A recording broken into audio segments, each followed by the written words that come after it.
Hey guys, it's Libby, and it happened. I done got tagged. I have actually never done a tag video before. I'm pretty sure. If I did, it must have been months ago.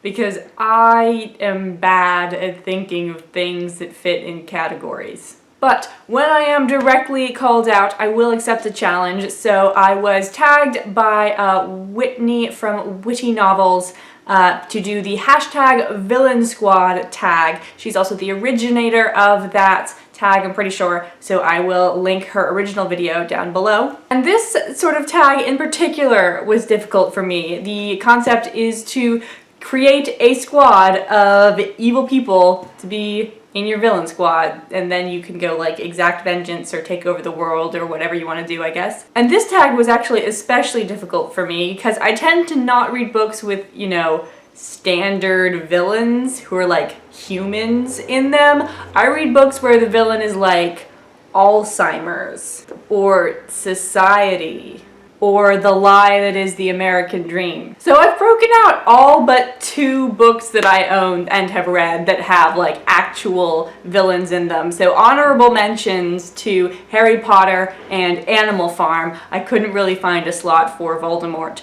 or the Bad Pig. I'm so showing my knowledge of American literature right now. No, it's not American literature. Oh god, I need to shut up. Okay, let's just move on from that and pretend that it never happened. The first category of villain that you need to find is a leader, someone who will lead your villain squad. And for this, I had to choose Count Olaf from the series of Unfortunate Events. You may think that he's like not very good at being a leader. He has rather a motley crew, and they don't listen to him a lot, and he's constantly getting spotted out by the kids. But the key feature of Count Olaf is that, like, law enforcement can never get him. Not totally sure why. Actually, I am sure why. It's because Lemony Snicket is portraying adults as inept. Thank you, Lemony Snicket. But I would definitely want someone who can evade sticky situations so that my villain squad can continue with its villain squatting about. Next villain is codename Killer Smile. Pick a villain who's just extremely attractive. This one was tough for me, so I went with Rebecca from Rebecca. She is dead, yes, but we are kind of bending time and space to make this happen, so it's Rebecca before she died. Her skill is that she is very charming and has nice hair and can make her husband's future wives feel inferior. Next villain is the loose cannon. Pick a villain who marches to the beat of their own drum. I thought this was going to be tough for me, but when I saw this book, I was like, yes, definitely need the gentleman with the thistle down hair to be my loose cannon. This gentleman is not a human gentleman. He is a fairy gentleman and has remarkable difficulty understanding humans' wants and needs. So often he's not particularly malicious, but he is evil in his extent of callousness.